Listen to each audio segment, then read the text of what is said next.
രാവിലത്തെ ശാന്തമായ വെളിച്ചം ഹോസ്പിറ്റൽ മുറിയിലേക്ക് അടിച്ചു കയറുന്നു. ഭിത്തിയിലെ ക്ലോക്കിൽ സമയം രാവിലെ 8 മണി. കാർത്തിക് കട്ടിലിൽ കിടക്കുന്നു. അവൻ സങ്കീർണമായ ഹൃദയ ശസ്ത്രക്രിയ കഴിഞ്ഞ് സാധാരണ ജീവിതത്തിലേക്ക് തിരിച്ചെത്തുന്നതിൻ്റെ ആശ്വാസത്തിലാണ്. രാഘവ് അവൻ്റെ അരികിലിരുന്ന് കൈകൾ ചേർത്ത് പിടിച്ചിരിക്കുന്നു. അമ്മ കട്ടിലിൻ്റെ മറുഭാഗത്ത് കണ്ണീരോടെ നിൽക്കുന്നു. അമ്മ വിതുമ്പലോടെ പറഞ്ഞു, എൻ്റെ കണ്ണൻ, എൻ്റെ കാർത്തിക് തിരിച്ചു വന്നല്ലോ.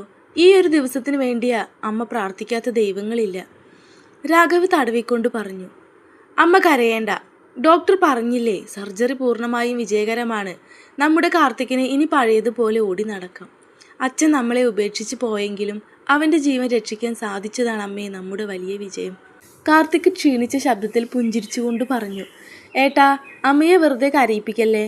എനിക്കറിയാമായിരുന്നു ഏട്ടൻ കൂടെയുള്ളപ്പോൾ എനിക്കൊന്നും സംഭവിക്കില്ലെന്ന്. അമ്മയെയും എന്നെയും സംരക്ഷിക്കാൻ ഏട്ടൻ അനുഭവിച്ച കഷ്ടപ്പാടുകൾ ഞാൻ കണ്ടതല്ലേ. ഈ സമയം മായ ഡോക്ടറുടെ ഡിസ്ചാർജ് സമ്മതപത്രവും മരുന്നുകളുമായി മുറിയിലേക്ക് കടന്നു വരുന്നു. അവളുടെ മുഖത്ത് ആശ്വാസത്തിൻ്റെ പുഞ്ചിരിയുണ്ട്. മായ പറഞ്ഞു, അമ്മേ, ഡിസ്ചാർജ് പേപ്പറുകളെല്ലാം ശരിയായിട്ടുണ്ട്. നമുക്ക് കാർത്തിക്കിനെയും കൂട്ടി വീട്ടിലേക്ക് പോകാം. കാർത്തിക് മായയെ നോക്കി. മായേച്ചി, ആശുപത്രിയിൽ കിടന്ന ഈ ദിവസങ്ങളിൽ സ്വന്തം ചേച്ചിയെപ്പോലെ എന്നെ നോക്കിയതിന് എങ്ങനെ നന്ദി പറയണമെന്ന് എനിക്കറിയില്ല. മായ കാർത്തിക്കിൻ്റെ തലയിൽ തലോടിക്കൊണ്ട് പറഞ്ഞു. ചെറുക്കന് വലിയ വർത്തമാനം പറയാൻ പ്രായമായി. നന്ദിയൊക്കെ വീട്ടിലെത്തിയിട്ടാകാം. ആദ്യം ഈ മരുന്ന് കുടിക്കുക. കാർത്തിക്കിനെ കാറിലേക്ക് മാറ്റുന്നതിനുള്ള തയ്യാറെടുപ്പുകൾ നടക്കുന്നു. അമ്മയും കാർത്തിക്കും മുറിയിൽ വസ്ത്രങ്ങൾ ഒതുക്കുമ്പോൾ രാഘവും മായയും മെഡിക്കൽ ബില്ലുകൾ അടയ്ക്കാനായി ഇടനാഴിയിലൂടെ നടക്കുന്നു. നടത്തത്തിനിടയിൽ രാഘവ് പെട്ടെന്ന് മായയുടെ കയ്യിൽ പിടിച്ചു നിർത്തുന്നു. മായ അല്പം അമ്പരപ്പോടെ അവനെ നോക്കുന്നു. രാഘവ് ആർദ്രമായി പറഞ്ഞു, മായ, ഈ കുറച്ച് ദിവസങ്ങളിലായി ഞാൻ ആലോചിക്കുകയായിരുന്നു. അച്ഛൻ്റെ ദുരൂഹമരണത്തിൻ്റെ ചുരുളഴിക്കാൻ നടക്കുമ്പോഴും അജ്ഞാതരായ ശത്രുക്കൾ നമ്മളെ പിന്തുടരുമ്പോഴും ഈ ഹോസ്പിറ്റൽ മുറികളിൽ കാർത്തിക്കിൻ്റെ സർജറിക്കായി രാപ്പകലില്ലാതെ പ്രാർത്ഥിക്കുമ്പോഴും നീ എൻ്റെ കൂടെ ഉണ്ടായിരുന്നു. മായ പുഞ്ചിരിയോടെ പറഞ്ഞു. രാഘവ്, നമ്മൾ ഒരുമിച്ച് കടന്നുപോയ വഴികൾ ചെറുതല്ലല്ലോ. രാഘവ് പറഞ്ഞു.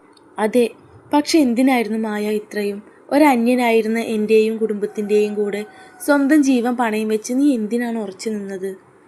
മായ രാഘവിൻ്റെ കണ്ണുകളിലേക്ക് ആഴത്തിൽ നോക്കുന്നു. അവൾ അവൻ്റെ കൈവിരലുകളിലേക്ക് സ്വന്തം വിരലുകൾ കോർത്തു പിടിക്കുന്നു. മായ പറഞ്ഞു. ഇപ്പോഴും മനസ്സിലായില്ലേ രാഘവ്?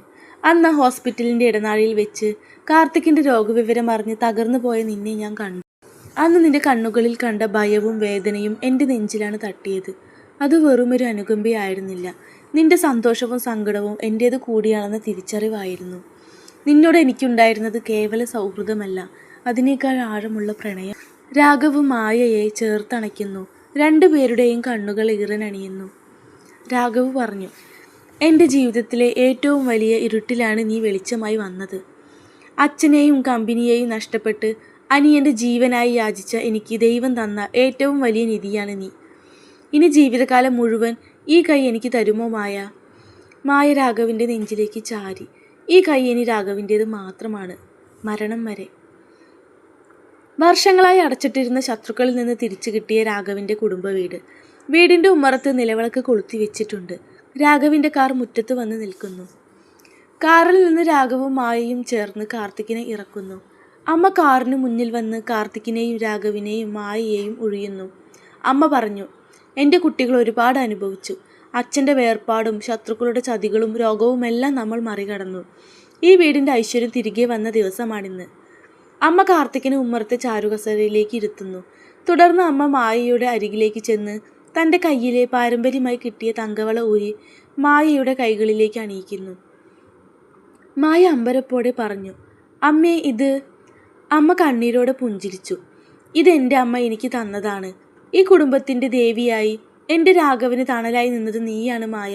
എൻ്റെ മകൾക്ക് നൽകാൻ ഇതിനും വലിയൊരു സമ്മാനം എൻ്റെ കയ്യിലില്ല. രാഘവിൻ്റെ കൈ പിടിച്ച് നീ ഈ വീട്ടിലേക്ക് വലതുകാൽ വെച്ച് കയറണം. കാർത്തിക് ഉമ്മർത്തിരുന്ന് സന്തോഷത്തോടെ കൈയടിക്കുന്നു. കാർത്തിക് പറഞ്ഞു. ഹോ, ഒടുവിൽ എൻ്റെ ഏട്ടൻ്റെ പ്രണയം അമ്മയും കണ്ടുപിടിച്ചല്ലേ. മായേച്ചി, ഇനി ഈ വീട്ടിലെ യഥാർത്ഥ ബോസ് നിങ്ങളാണ്.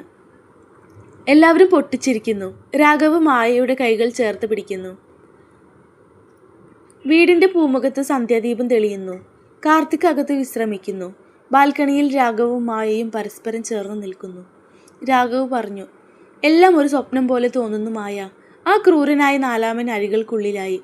അച്ഛൻ്റെ സ്വത്തുക്കളും കമ്പനിയും നിയമപരമായി തിരികെ കിട്ടി. കാർത്തിക് സുഖം പ്രാപിച്ചു. അതിനേക്കാളൊക്കെ ഉപരിയായി നീ എൻ്റേതായി. മായ പറഞ്ഞു. നീതിക്കും സത്യത്തിനും വേണ്ടി പോരാടിയപ്പോൾ ദൈവം നമ്മളോടൊപ്പം ഉണ്ടായിരുന്നു രാഘവ്. ഇനി നമുക്ക് മുന്നിലുള്ളത് സന്തോഷത്തിൻ്റെ നാളുകളാണ്. രാഘവ് മായയുടെ നെറ്റിയിൽ ആർദ്രമായി ഉമ്മ വയ്ക്കുന്നു. രാഘവ് പറഞ്ഞു. മായ, നീ ഞങ്ങൾക്ക് വേണ്ടി നിലകൊണ്ടപ്പോഴും നിന്റെ കുടുംബത്തെക്കുറിച്ചോ സ്വന്തം കാര്യങ്ങളെക്കുറിച്ചോ ഒന്നും അധികം പറഞ്ഞിട്ടില്ല. അന്ന് ആരും ഇല്ലാതിരുന്ന് എന്നെ സഹായിക്കാൻ മാത്രം നീ എങ്ങനെയാ ഈ ആശുപത്രിയിൽ എത്തിയത്? ആ പഴയ ദിവസങ്ങളെക്കുറിച്ച് പറ. മായ ഒരു നിമിഷം ദൂരേക്ക് നോക്കി ദീർഘനിശ്വാസം എടുത്തു. അവളുടെ കണ്ണുകളിൽ നേരിയൊരു ഭയവും സങ്കടവും മിന്നിമറിഞ്ഞു. മായ പറഞ്ഞു. എൻ്റെ അച്ഛൻ മാധവമേനോനെക്കുറിച്ച് ഞാൻ പറഞ്ഞിട്ടില്ലല്ലോ രാഘവ്. നാട്ടിലെ വലിയൊരു ബിസിനസ്സുകാരനാണ് അദ്ദേഹം. ഭയങ്കര അഭിമാനിയും കണിശക്കാരനുമായ ഒരു മനുഷ്യൻ. പണത്തിനും പദവിക്കും അപ്പുറം ഒന്നുമില്ലെന്ന് വിശ്വസിക്കുന്നയാൾ. രാഘവ് കൗതുകത്തോടെയും ആശങ്കയോടെയും അവളെ ശ്രദ്ധിച്ചു. മായ പറഞ്ഞു. അന്ന് ആ രാത്രിയിൽ അച്ഛൻ എനിക്കായി ഉറപ്പിച്ച ഒരു വിവാഹബന്ധം ഉപേക്ഷിച്ച് ഇറങ്ങി വരേണ്ടി വന്നവളാണ് ഞാൻ. എനിക്ക് ഒട്ടും ഇഷ്ടമില്ലാത്ത പണത്തിനു വേണ്ടി മാത്രം അച്ഛൻ നിശ്ചയിച്ചൊരു ബന്ധമായിരുന്നു അത്. എതിർത്തപ്പോൾ അച്ഛൻ എന്നെ മുറിക്കുള്ളിൽ പൂട്ടിയിട്ടു. എൻ്റെ സ്വന്തം അച്ഛൻ പണത്തിനു വേണ്ടി എൻ്റെ ജീവിതം വെച്ച് മാറാൻ തുനിഞ്ഞപ്പോൾ സ്വന്തം കുടുംബത്തെയും അനുജനെയും രക്ഷിക്കാൻ സ്വന്തം ജീവൻ പോലും പണയം വെക്കുന്ന നിന്നെ ഞാൻ കണ്ടു. അന്ന് നിന്റെ കണ്ണുകളിൽ കണ്ട അതേ വേദനയായിരുന്നു എൻ്റെ മനസ്സിലും. എനിക്ക് എൻ്റേതെന്ന് പറയാൻ ആരുമില്ലെന്ന തോന്നൽ മാറിയത് നിന്നെ കണ്ടപ്പോഴാണ്. അങ്ങനെയേ ഞാൻ നിന്റെ തണലിലേക്ക് ഒതുങ്ങിയത്. രാഘവ് പറഞ്ഞു. പക്ഷേ മായ, നിന്റെ അച്ഛൻ, നമ്മൾ തമ്മിലുള്ള ഈ ബന്ധം, നമ്മുടെ സ്നേഹം അദ്ദേഹം അംഗീകരിക്കുമോ? മായയുടെ മുഖത്ത് വീണ്ടും ഭയം നിഴലിച്ചു. അവൾ രാഘവിൻ്റെ നെഞ്ചിലേക്ക് ചേർന്ന് നിന്നു. മായ ഭയത്തോടെ പറഞ്ഞു. എനിക്കറിയില്ല രാഘവ്. അച്ഛൻ വളരെ ശാഠ്യക്കാരനാണ്. ഞാൻ പിടിച്ച മുയലിന് 3 കൊമ്പ് എന്ന് വിശ്വസിക്കുന്നയാൾ. എൻ്റെ തീരുമാനത്തെ അദ്ദേഹം ഒരിക്കലും എളുപ്പത്തിൽ അംഗീകരിക്കില്ല. നമ്മളെ വേർപിരിക്കാൻ അച്ഛൻ എന്തും ചെയ്യും എന്ന് എനിക്ക് ഭയമുണ്ട്. പക്ഷെ ജീവൻ പോയാലും ഇനി രാഘവിനെ വിട്ട് മറ്റൊരു ജീവിതം എനിക്കില്ല. രാഘവ് മായയുടെ തലയിൽ ആർദ്രമായി തലോടി. അവളുടെ കണ്ണീര് തുടച്ചു കൊടുത്തു. രാഘവ് ഉറച്ച ശബ്ദത്തിൽ പറഞ്ഞു. പേടിക്കേണ്ട മായ, ഈ രാഘവ് പണ്ടത്തെ പോലെ തകർന്നു പോയവനല്ല. എൻ്റെ അച്ഛൻ്റെ സത്യം വീണ്ടെടുക്കാൻ നിഴൽ പോലെ നിന്ന് ശത്രുക്കളെ തോൽപ്പിക്കാൻ എനിക്ക് കഴിഞ്ഞെങ്കിൽ നിന്നെ എൻ്റെ ജീവിതത്തിലേക്ക് കൂടെ കൂട്ടാനും എനിക്കറിയാം. നിന്റെ അച്ഛൻ്റെ മുന്നിൽ തല ഉയർത്തിപ്പിടിച്ച് ഞാൻ നിന്നെ കൈപിടിച്ചിറക്കും. മായ ആശ്വാസത്തോടെ രാഘവൻ്റെ നെഞ്ചിലേക്ക് ചാരി നിന്നപ്പോൾ ആ രാത്രിയുടെ നിശബ്ദതയിൽ അവരുടെ പ്രണയം കൂടുതൽ ആഴമുള്ളതായി മാറി.